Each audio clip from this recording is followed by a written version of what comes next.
Prince Auguste Marie Raymond d'Arenberg, Count de La Marck, was the second son and fourth child of Charles, 5th Duke of Arenberg, the head of the House of Arenberg.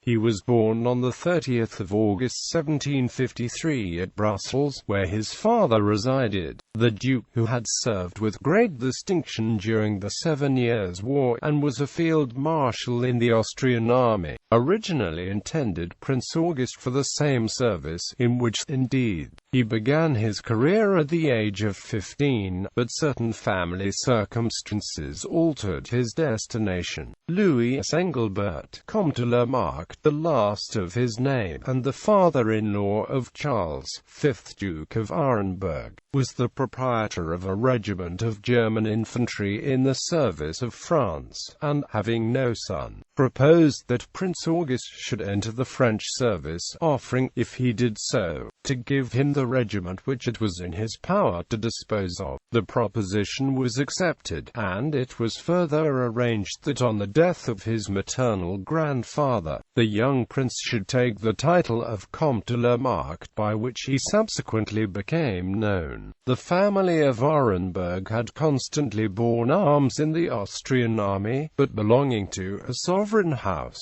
they were free to take service wherever they pleased. The Duke d'Arenberg, however, who stood high in the estimation of the Empress Queen Maria Theresa, judged it advisable to obtain her consent to this change in the career of his son. The request was made at the very moment when the marriage was decided on between the Archduchess Marie Antoinette and the Dauphin of France, and the Empress, in acceding to it, strongly recommended the Prince of Arenberg to her daughter. He was accordingly presented in due form to Louis XV, assisted at all the fêtes which were given on the occasion of the marriage, was warmly welcomed by the Dauphin, and honoured by kindness and confidence never afterwards withdrawn. Consequently, La Marck was his zealous defender of Marie Antoinette, whom he endeavoured to represent as much less disposed towards political interference, until the gravity of events compelled her to interfere, than she has often described during his later life. After being thus presented, Prince Auguste joined his regiment in the south of France, remained with it for a year to learn his duty, and then, at the age of 20, returned to court, where, having succeeded to his grandfather's title, and being invested with the rank of Grandee of Spain, he enjoyed every facility for establishing a political and social connection of the highest kind. Mark distinguishing himself in India fighting under Count de Bussy, and from whence he returned severely wounded. On his return he was involved in a duel in Paris with a former young Swedish officer of his regiment, called M. Peyron. Marck and Peyron had exchanged words before Marck's regiment had embarked for India. When Peyron had resigned his commission, they fought with swords, and after a few passes M. Peyron fell dead, having received a sword thrust through an eye. The Count perceived at the same moment that he also was wounded, by a torrent of blood which gushed from his mouth. M. Peyron's sword had in fact pierced his lungs just below the armpit, leaving a slight mark on his back. Marck recovered from his wounds and directed his martial qualities towards his military career. He bestowed considerable pains on the discipline of his regiment, which became a model for the rest of the service,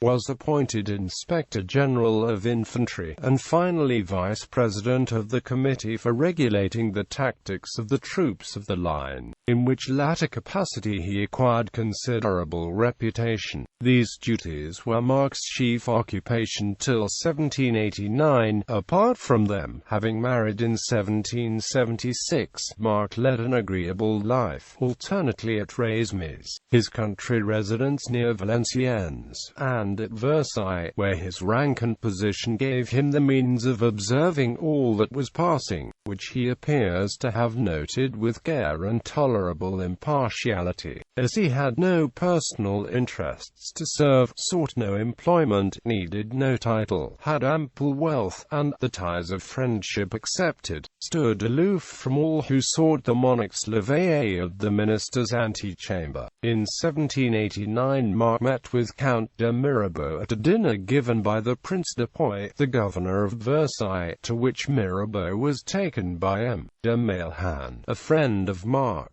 Though de La Marck and Mirabeau met each other several times after this on terms of growing intimacy, it was not till the convocation of States General in 1789 that the friendship became closely cemented. Marck, who was friend of both the Queen and Mirabeau, became an interlocutor between them. After the march on Versailles, Marck consulted Mirabeau as to what measures the king ought to take, and Mirabeau drew up a state paper, which was presented to the king by Monsieur, afterwards Louis XVIII. However, as events unfolded, these negotiations came to nothing. During this period Marck was first a member of the States General, and afterwards of the National Assembly. However, he was deprived of command of his regiment by the National Assembly, and when the royal cause became hopeless he left France, and entered the Austrian army with the rank of Major General. He was employed as a diplomatist on various occasions, but never on any military service. On his brother's establishment at Paris, he was anxious to re-enter the service of France. This, however, Napoleon would not allow him to do, and he remained at Vienna till 1814, when he came to Brussels, and was made lieutenant general by the new King of the Netherlands. He left the Dutch army after the Revolution of 1830, and died in 1833.